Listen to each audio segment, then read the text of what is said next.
Bendravimas su virtualiame pasaulyje esančiais asmenimis. Antra dalis. Bendravimas privačiai su vienu pasirinktu nariu.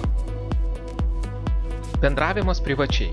Jei bendro pokalbio metu jūs sudomino kuris nors iš asmenų, galite jį iškviesti privačiam pokalbiui. Tačiau prieš pradedant bendrauti, rekomenduojame pirmia perskaityti informaciją apie dominantį asmenį, tai yra peržvelgti jo profilį. Kaip gauti informacijos apie jūs dominantį žmogų? Jei atidarytas pokalbių dialogo langas, jame atrasite dominantį vardą ir spragtelėkite jo dešinėje. Atsidarys papildomas langelis. Papildomame langelyje parašyta, kiek praėjo laiko po jūs dominančio asmens registracijos virtualiame pasaulyje. Norėdami pamatyti jo profilio langą, spragtelėkite mygtuką Profile.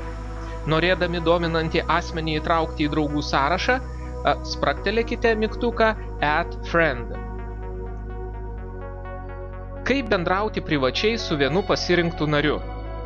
Norint bendrauti privačiai, reikia spragtelėti komandą IM. Šią komandą galima rasti keliais būdais. Vienas iš jų spragtelėti ant dominančio avataro dešiniuoju pelytės klavišu.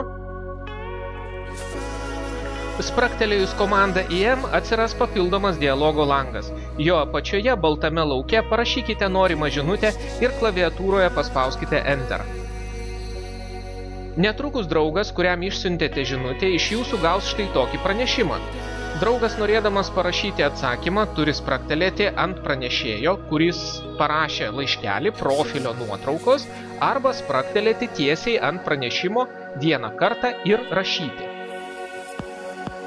Kaip palikti privačią žinutę draugui, kuris dabar neprisijungęs prie virtualaus pasaulio? Programos lango apačioje spragtelėkite komandą People, Friends, Groups. Atsiradusiame lange spragtelėkite kortelę Friends ir joje kortelę All.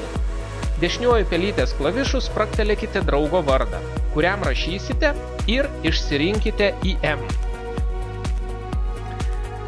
Kaip palikti privačią žinutę draugui? Tęsinys. Parašę neprisijungusiam draugui žinutę ir spragtelėję klavišą Enter išvysite pranešimą sakantį, kad draugas atsijungęs ir žinutė bus išsaugota. Kai draugas, kuriam rašėte, prisijungs prie virtualaus pasaulio, ekrano dešiniajam kampe pamatys greta du ženkliukus. Norėdamas parašyti jum atsakymą, spragtels ant bet kurio iš šių ženkliukų atsiras žinutės siuntėjo vardas, kurį reikia spragtelėti. Spragtelėjus žinutės siuntėjo vardą atsiranda langas su žinute. Norint parašyti atsakymą, reikia spragtelėti langelio apačioje baltame lauke.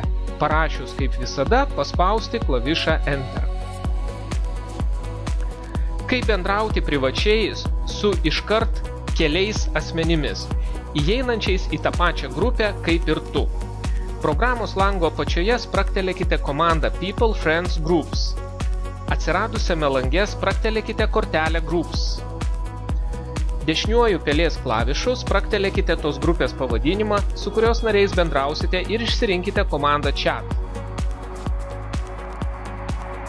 Kaip visada, dar ir užduotis savarankiškam darbui. Ačiū, kad žiūrėjote.